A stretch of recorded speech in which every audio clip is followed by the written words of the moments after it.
Hello, my beautiful crafty friends. Boy, do I have some cute ones for you today. Look how cute they are. Oh my gosh. All right, so I'm going to start off with a 4x4 post that I just cut down in three different sizes. I couldn't even tell you what size they are. They're just three different sizes. And I sand them down really, really well just to make sure that my project don't give anybody any splinters. I have some extra wood here too. I'm going to go ahead and paint it and sand them all together. I found this rustic piece of wood in the garage and I just wanted to give it a light coat of Waverly chalk paint on plaster. And then I paint all of my little blocks with a light coat as well. And then I had a 2x4 that I went ahead and painted white also. And that is actually my little deer. So here are the presents. So I'm just going to real light coat and I'm going to distress them with Waverly Antiquing Wax. And oh my gosh, you guys, they turned out so cute. I got this idea from Pinterest. Both of the projects I'm doing today are from Pinterest. So I just dry brushed them real lightly, made little faux wood knots. Oh my gosh, I just love how they turned out. I love how it just brings the texture of the wood back as well. I kind of forgot about Waverly Wax, and I'm so thankful that I started doing it again. But I just went ahead and distressed all my wood, painted them white, distressed them. There we go. How is everyone doing? Do we like this kind of style? I try to give you more than one project in this video. You'll have to let me know down below. What do you think? Now, here I got that fabric from Hobby Lobby. It's called a homespun fabric, meaning the print is just on both sides. And I went ahead and about an inch wide, I made a slit and then tore it so it gave it more of a rustic primitive look. And I needed, I think it was 3 blocks, 2 on each side. I need 6. So I went ahead and I tore up 6 different strands of fabric there. And I'm using that Tight Bond glue. It's new to me in my stash, and I'm using that mixed with hot glue. And so far, everything's turned out just fine. So I would recommend it. It does seep through the fabric, but I've used it on a couple other projects, and I'm loving it.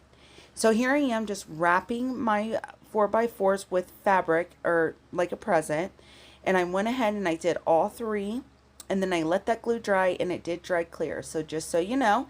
And then I'm going to cut some bows, and I'm doing just another inch wide to match the ribbon that goes around the presents. And I'm going to go ahead and tie me 3 different bows here. And I knew that I want to put those on top just so they would match a little better. Burlap would have looked so cute with this, but I just couldn't get it down.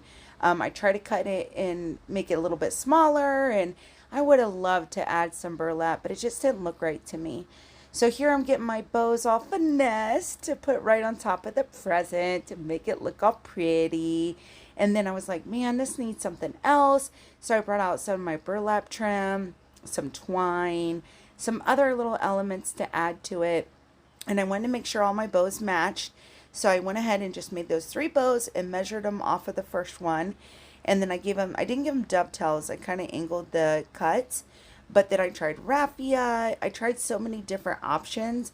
I want that primitive country look. So twine it was. So here I am making 3 twine bows. This process of trying to decorate these projects is probably what takes me the longest. But there I have that Dollar Tree trim, and I was like, yes, that looks fabulous. Don't it look so good? But I didn't have enough of it. So if you recreate this and you want that primitive look and you want to go for that looks amazing. Just make sure you have enough. So then I thought, man, I'll do one present and the other one with twine, but it was rocking back and forth. It was too much on the bottom of them. So I just went ahead and took them off. But boy, does that look cute, you guys. I wish I could have made it work. And I could have. I just didn't have enough to do all 3. So I want them to match as well.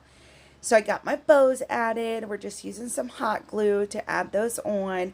I'm trying to get all my little strings cut off to make them look, nice and clean. And then I have this beaded garland from the Dollar Tree. And I knew I wanted to add some of that as well. So I just went ahead and cut that off and wrapped it around a pencil, made it acrylic hue, all that fun stuff. And then these rusty bells are from Temu. So I went ahead and put rusty bells in the center of my bows. And then I got out my little Christmas tree saying tags, and I was trying to find one to match, and I think I end up went with believe, if I believe.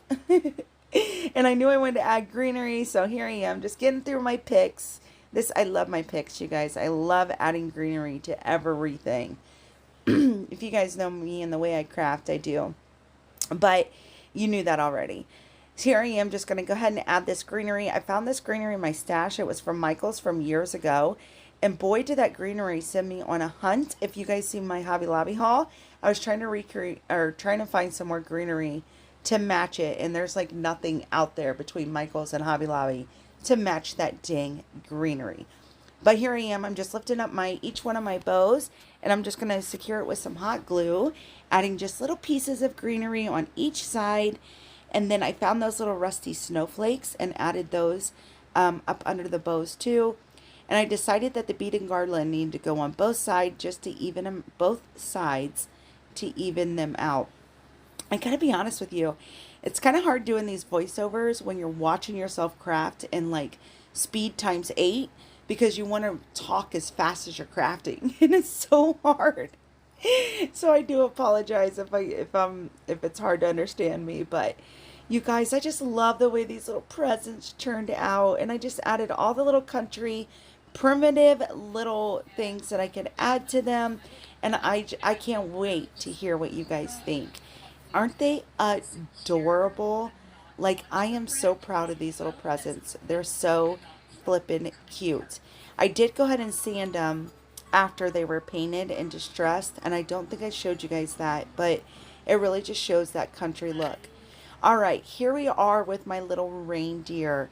Now, I thought I was going to do a snowman. That's why I painted it white, but I forgot I already did one last year and didn't show you guys, but I already made one last year, so I was like, nope, I'm going to try the reindeer this year because I wanted to make it last year, and I wanted to make sure to get it done. So I started with crimson for the nose, and I distressed the wood with Waverly chalk paint. And then I got that little circle up there in the right hand corner. That is the circle that I hauled from Hobby Lobby, and the bags of mixed shapes, and it was perfect. They had a perfectly round circle, but this oval to me just looked a little bit more country. So, and you guys know that's what I'm trying to go for. So I painted it with crimson, and I distressed my wood. And here I'm trying to decide which side I like better. And I like the little bit more brown so that you can tell that it's a reindeer, right? And then I had these little picks. These are from Walmart. They were only like $1.98, and I went ahead and snipped them apart from each other. And with my staple gun, I just added 3 to each side. And I wasn't sure if I was going to do these guys or the beaded ones, but I decided if I go back and do a male one, then I might do the beaded ones. So here you can see my little reindeer taking shape. Now I'm going to use wood glue and hot glue to secure my nose down, because I don't want it to pop off, obviously. And boy, I was having a hard time with that cap. That thing was not coming out. It was not. It was driving me nuts. And I got all my little detailed paint brushes out of here, because you guys know my snowman debacle. I really have a hard time painting faces. So I'm going to try it with my permanent marker first. And I know I wanted them to be teardropped. So I went ahead and sketched it out, and I'm still not in love with the eyes. I do not have lashes down by any means, but I'm going to go ahead and fill them in with black chalk paint that I got on clearance at Hobby Lobby for like 97 cents. What a score. I'm here for it. But look at those eyes just really take shape. I love it. And then once again, I'm going to bust out my Timu markers. Well, I gave them a little bit of a lip down there. Here's the lashes. And they do not look that great, y'all. Don't look up close, okay? It's cute from afar, but it's one of those projects where you do not get close. So I take my Timu paint markers and I give it some little bit of highlights. Just a little dot in the eyes. And I love the little highlights. Those turned out okay. Now, I'm going to get some raffia, greenery, bead, and garlands, all the things out to try to spruce this up just a tad bit. The raffia, I kind of love the raffia bow. I wish I would have stayed with the raffia bow, but it is what it is. I had these picks in my stash, and I went ahead and included some greenery. And then those are the picks I hauled from Hobby Lobby.